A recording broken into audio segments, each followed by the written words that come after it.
नमस्कार साथियों, स्वागत है आपका BNK 24 यूट्यूब चैनल पर। बहुत बहुत साथियों, गृह मंत्रालय की तरफ से 30 दिन का अल्टीमेटम जारी कर दिया गया है सभी राज्यों को जारी कर दिया गया अल्टीमेटम कि जितने भी रोहिंग्या मुसलमान हैं या म्यांमार से आए हुए लोग हैं उनको बाकायदा चुनो, डिटेक्ट करो, उसके बाद उनको डिपोर्ट करो।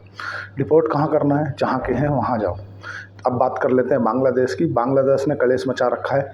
बांग्लादेश ने क्या किया है, जैसे पहली बार भी कई बार ये चाइना से बोल चुका है कि जो चिकन नेक है, जो सिलीगुड़ी कॉरिडोर है, हम उस पर हिस्सा अपना कब्जा सकते हैं। या एक जो तुर्की ने इनको एक वो नक्शा जारी किया है ना, तुर्की है, वो नक्शा उन्होंने जारी किया है बिहार, पश्चिम बंगाल, है ना, और तुम्हारा झारखंड, कुछ ये राज्य और वेस्ट, मतलब बड़ा बांग्लादेश के रूप में दर्शाया गया है, जो कि कहीं ना कहीं निंदनीय है, बहुत गलत है। मतलब जो तुर्की ने जारी किया ना नक्शा, उस नक्शे के अनुसार बांग्लादेश के अंदर तुम्हारा पश्चिम बंगाल, झारखंड और बिहार तक का कुछ हिस्सा आता है। ठीक है, ये भारत सरकार ने देखा। होता क्या है, जैसे अब आप बोल दो किसी को कि ठीक है यार, कल से तो उस दगड़ी पे अपनी बुग्गी निकाल लेना, तो कुछ दिन बाद वो क्या बोलता है, अरे यार ये दगड़ी तो अपनी है। ठीक है, ऐसे ही बांग्लादेश ना जो कुछ एक्सपोर्ट करता था भारत के अंदर, वो एक्सपोर्ट इंपोर्ट पे थोड़ा सा मैं अलग से आगे चर्चा करूँगा। थोड़ा सा चर्चा कर लेते हैं। जो गृह मंत्रालय के द्वारा डेडलाइन जारी की गई है 30 दिन की, उसका क्या है मामला। देखो साथियों, जब भारत पाकिस्तान का तनाव बढ़ रहा था, उस तनाव के बीच में भारत की तरफ से एक आदेश जारी हुआ था कि जितने भी पाकिस्तानी है वो भारत छोड़ दो।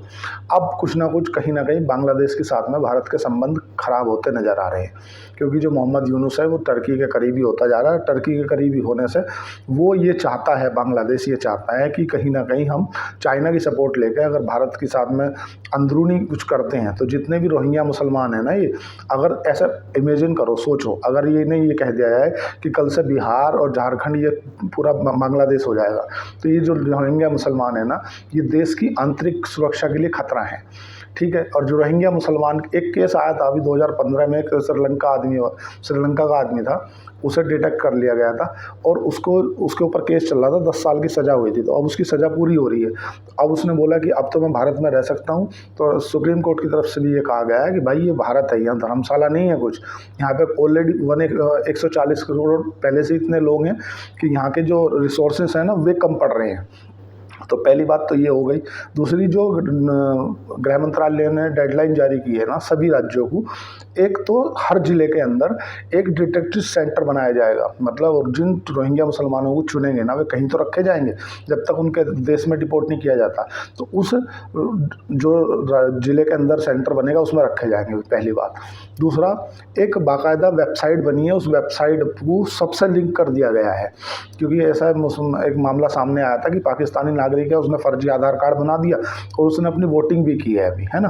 तो इस चीज़ को देखते हुए सरकार ने क्या निर्णय लिया है कि जिसे हम डिटेक्ट करेंगे ना, उसका डाटा रखेंगे कि हमने कितने लोगों को बांग्लादेश भेज दिया। लेकिन बांग्लादेश का एक तर्क ये उलझ रहा है कि बांग्लादेश बोल रहा है कि जिसको आप डिटेक्ट करोगे ना हमारे यहाँ, हम उसे अपने पैरामीटर पर चेक करेंगे कि वो बांग्लादेशी है या नहीं है।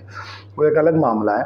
देखो क्या है, जो पूर्वोत्तर राज्य हैं ना हमारे, असम, मेघालय, अरुणाचल प्रदेश, सिक्किम, मिजोरम, ये जो ना तुम्हारा एक तरफ तो तुम्हारा म्यांमार से, दूसरी तरफ बांग्लादेश से, और ज़्यादातर बांग्लादेश से बॉर्डर शेयर होता है भारत का। ठीक है, अब वो चक्कर क्या है, मामला ये है कि बांग्लादेश से हो रहे हैं संबंध खराब। बांग्लादेश जाके बैठ गए चीन की गोद में, और चीन और टर्की बांग्लादेश की सपोर्ट कर रहे हैं और उसको कर रहे हैं वो फंडिंग, ताकि भारत को अंदरूनी तरीके से तोड़ दिया जाए और भारत के कुछ राज्यों पर कब्जा ले जाए, जो कि वे सपने कर सकते हैं। ऐसा करना संभव नहीं है, पर फिर भी हम बात करते हैं। देखो, हमारा जो वोट है ना, वो तय करता है कि हमारा देश किस ओर जाएगा। जैसे हमारी जो चुनी हुई सरकार है, सेंट्रल गवर्नमेंट, अगर किसी राज्य की बात करें तो किसी राज्य को ऐसा कानून नहीं है कि आप इसको उठा के कहाँ डाल सकते हो। लेकिन अभी मैंने एक पासपोर्ट अधिनियम बनाया था, जो पासपोर्ट अधिनियम में संशोधन हुआ है ना, मेरी वीडियो है, आप उसमें देख सकते हो कि किस पर क्या कानून को संशोधन कर दिया गया है। लेकिन सेंट्रल गवर्नमेंट को ये पावर है कि पासपोर्ट अधिनियम में अगर किसी के पास पासपोर्ट नहीं है तो वो उसे डिटेक्ट करके जहाँ का वो है वहाँ भेज सकती है, क्या उसे जेल डाल सकती है, सज़ा दे सकती है, पेनल्टी भर सकते हैं। पहली बात तो जो सभी राज्यों को, केवल पूर्वोत्तर राज्य को नहीं कि अरुणाचल प्रदेश, सिक्किम, नागालैंड, नहीं, सभी राज्यों को 30 दिन की डेडलाइन जारी कर दी गई है सेंट्रल गवर्नमेंट की तरफ से, केंद्र सरकार जो गृह मंत्री हैं उनकी तरफ से, कि जितने भी रोहिंग्या मुसलमान हैं जो कि बाहर के रहने वाले हैं उनको चुनो, चयनित करो। अगर कोई व्यक्ति ये बोल रहा है कि मैं भारत का रहने वाला हूँ और वो बांग्लादेशी है, तो उसका जो डॉक्यूमेंट है उसकी बारीकी से जाँच करो और उनको डिटेक्ट करो और उनके देश में पहुंचाओ। ये देश की आंतरिक सुरक्षा के लिए खतरा है। पहली बात कमर तोड़ दी अमित शाह जी ने। और ऐसा नहीं, उस जो उन्होंने ये भी बोला गया कि प्रति महीना प्रति राज्य हमें रिपोर्ट देगा केंद्र सरकार को, मतलब गृह मंत्रालय को रिपोर्ट देगा कि उसने कितने जो रोहिंग्या मुसलमान हैं या दूसरे देश के रहने वाले हैं उन्हें डिटेक्ट किया और उन्हें कहाँ भेजा, उसके ऊपर उन्होंने क्या कार्रवाई करी। ये कौन करेगा? हर राज्य को गृह मंत्रालय की तरफ से सख्त निर्देश हैं।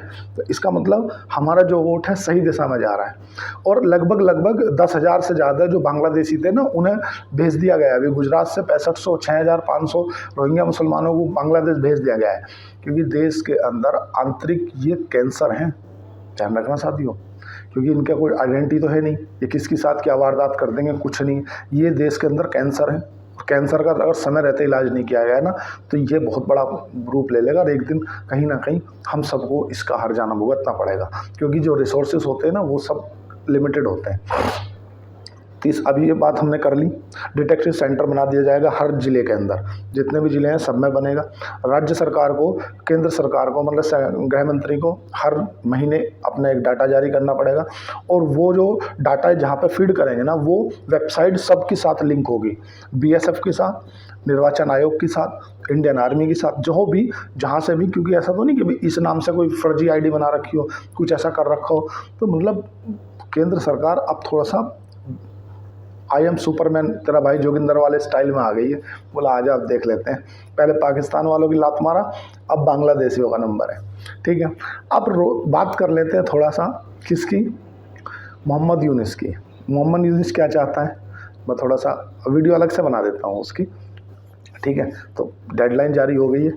अब जो बांग्लादेश है ना, बांग्लादेश का एक्सपोर्ट बंद कर दिया गया है, जो रोड के माध्यम से जाता था। क्यों बंद कर दिया गया है? क्योंकि बांग्लादेश का कुछ एक्सपोर्ट तो आता था पोर्ट के अनुसार, कुछ आता था ट्रांसपोर्ट के अनुसार, मतलब रोड वाया रोड वाला जो एक्सपोर्ट था वो भारत सरकार ने बंद कर दिया। लेकिन कौन सा बंद नहीं किया? वो बंद नहीं किया है जो एक्सपोर्ट भूटान और नेपाल में जा रहा है, क्योंकि भूटान और नेपाल के साथ भारत के अच्छे संबंध हैं, तो उनका आप कर सकते हो, ठीक है। बांग्लादेश कहीं ना कहीं हमें, जब तक बांग्लादेश को, जब तक हम लोगों के साथ में अच्छे संबंध स्थापित नहीं करने, जब तक उसका ऐसा ही हाल होना चाहिए। बांग्लादेश के ऊपर भारतीय जो बिजली कंपनी है ना, उनका 1 अरब डॉलर रुपये का बकाया बाकी है, जो कि चुकाने के लिए उसके पास में पर्याप्त डॉलर ही नहीं है।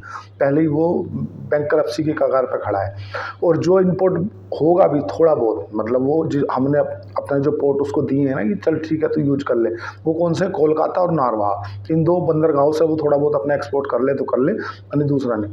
अगर बात करें भारत की और बांग्लादेश की, तो बांग्लादेश भारत की 1 अरब और 97 डॉलर, मतलब बिलियन डॉलर ऐसे ट्रेड करता है, जिसमें हालांकि ट्रेड में नुकसान उसी को रहता है बांग्लादेश को। भारत हमेशा उसके साथ में ट्रेड करके फ़ायदे में रहता है, लेकिन उसके पास में डॉलर ही नहीं है। डॉलर की महत्वता कैसे पता चलेगी? देखो, अब आपको देखो कि भारतीय रुपया और बांग्लादेशी रुपया तो बराबर है, इक्वल नहीं। भारत का $1 इक्वल टू 85 रुपये, बांग्लादेश का $1 इक्वल टू 121 रुपये। तो उनकी जो ना करेंसी कमज़ोर है हमसे भी ज़्यादा, ये इस चीज़ का फ़ायदा उठा लेता है भारत, ठीक है, क्योंकि वो रुपया तो डॉलर में हिसाब में देता ना। बांग्लादेश की, पाकिस्तान की उससे भी बुरी हालत है। पाकिस्तान की $1 इक्वल टू 283 रुपये के बराबर है पाकिस्तानी रुपये। बांग्लादेश चाहता है कि जो सिलीगुड़ी कॉरिडोर है, चिकन नेक है, उसको कहीं ना कहीं नुकसान पहुंचा दिया जाए। अगर बात करें तुम्हारा 5 अगस्त 2024 के आसपास की बात है, जब शेख हसीना ने जो राजनीतिक शरण ले ली थी भारत के अंदर, उस दिन से बाद में पाकिस्तान बांग्लादेश के संबंध भारत से अच्छे नहीं हैं। कारण क्या है कि देखो एक सेंट मार्टिन आइलैंड है, वो आइलैंड लेना चाहता था अमेरिका। क्यों? क्योंकि अमेरिका चाहता था वहाँ पे अपना एक एयरफोर्स का बेस बनाया जाए, ताकि उसको पूरा का पूरा जो एशियन गल्फ है ना, उस पर उसकी पकड़ हो सके। देखो पूरे के पूरे वर्ल्ड में ना अमेरिका की सेना पड़ी रहती है, और कहीं नेवल बेस है तो कहीं पे नेवी का है, कहीं एयरफोर्स का बेस है, हर देश के अंदर रहता है। ठीक है, यहाँ पे जो एशिया वाला क्षेत्र है ना, इसमें उसकी कोई खास पकड़ नहीं है। तो शेख हसीना से ट्रम्प उनसे बाइडेन के द्वारा कहा गया था कि एक सेंट मार्टिन जो आइलैंड है वो आप हमें दे दो, हम उस पर अपना बेस बनाना चाहते हैं। लेकिन इसको लेकर भारत ने आपत्ति जताई थी। ठीक है, तो इसको चलते वहाँ से सत्ता ही बदल दी गई, बोले एक काम करो सत्ता ही बदल दो। और जो ये है ना मोहम्मद यूनुस, ये उनका पपेट था बाइडेन का, इसको नोबेल पुरस्कार भी दिया था उनने। अभी नोबेल पुरस्कार लेने के चलते में ही तो बाइडेन जगह जगह जा रहे हैं, बोले मैंने रूस यूक्रेन युद्ध रुकवा दिया। ये क्या है, जो बाइडेन है, जो डोनाल्ड ट्रंप है ना, ये पहले पत्रकार थे, तो पत्रकार को बाकायदा सही पता होता है कहाँ कौन से समय पे क्या बात बोलनी है। ऐसे ही उन्होंने भारत पाकिस्तान के बीच में सीज फायर का श्रेय ले लिया था, बोले मैंने, तेरे भाई ने कराई सीज फायर, रुकवाई लड़ाई। तो लेकिन जब भारत की तरफ से निर्देश आए तो भारत ने उनका नाम ही नहीं लिया, उसे वो ईगो हार्ट होगी तो उसने अपने उसको कोक को बोल दिया कि तुम भारत के यहाँ पे अपनी एप्पल की फैक्ट्री मत लगाओ, हाँ भारत अपने आप देख लेगा। ये सब गोरे लोग किसी के नहीं हैं। ठीक है, आगे चलें तो आपने कोई बयान देखा होगा, शेख हसीना ने अपने बयान में कहा भी था कि ये गोरे लोगों की चाल है, सेंट मार्टिन आइलैंड लेना चाहते हैं और यहाँ अपना एक बेस बनाना चाहते हैं। उनने उसको ये भी बोला था, ऐसा पुष्टि नहीं होती पर लेकिन अंदरूनी जानकारी से पता है कि शेख हसीना को ऐसा बोल दिया गया था जो बाइडेन के द्वारा कि अगर आप हमें ये सेंट मार्टिन आइलैंड नहीं देते हो ना बेस बनाने के लिए, तो हम इससे एक अलग से देश बना देंगे और फिर यहाँ पे अपना वो कर लेंगे। ठीक है, ये एक देखो अलग चीज़ है, वो 2-3 चीज़ें आपको एक दूसरे से जज करनी चलनी पड़ेंगी। जो मोहम्मद यूनुस है ना, ये तुर्की के साथ, चाइना के साथ मिलकर भारत के सिलीगुड़ी कॉरिडोर को नुकसान पहुंचाना चाहता है, और जिसके चलते तुर्की ने एक विवादित जो नक्शा था वो जारी कर दिया था। उस विवादित नक्शे में क्या बोला गया कि जो पश्चिम बंगाल है, ये सब झारखंड है, बिहार है, ये सब बांग्लादेश का हिस्सा बनाया जाए, जो कि बहुत ही बेकार है। मतलब पागल हैं ये साले, इनको खुद नहीं मालूम कि इनका एक तीसरा रिवर कॉरिडोर जो कि भारत और बांग्लादेश के बीच में पानी को लेकर चलते हैं, एक गंगा नदी है, वो पानी को लेकर डिस्ट्रीब्यूशन चलता रहता है। अगर भारत ने जैसे वहाँ पे चिनाब नदी का पानी रोका है ना, झेलम का, अब अगर इसका रोक दिया ना तो मर जाएगा ये। पागल है, इसको खुद नहीं मालूम। 1996 में एक टीटी साइन हुई थी भारत बांग्लादेश के बीच में, वो टीटी होने वाली है संपन्न, और वो टीटी 2026 में समाप्त हो जाएगी। अगर भारत ने उसको रिन्यू करने से मना कर दिया, बोले मैं रिन्यू नहीं कर दूँगा, ठीक है ना, तो सिलीगुड़ी कॉरिडोर पर हम तो रिन्यू नहीं करेंगे।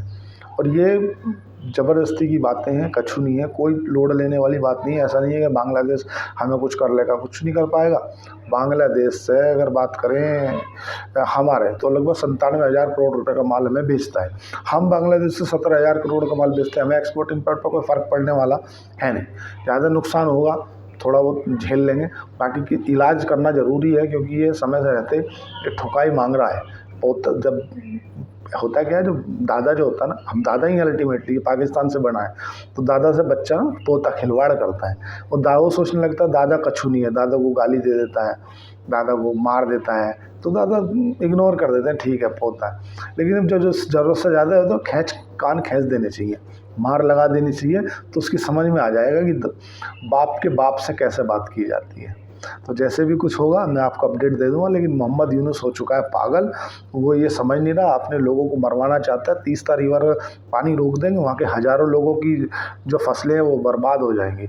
और वहाँ ज़्यादातर जो एक्सपोर्ट रोका है, रेडीमेड गारमेंट, ग्रोसरी और ये सब चीज़ें जो भी आता सब रुक गया है।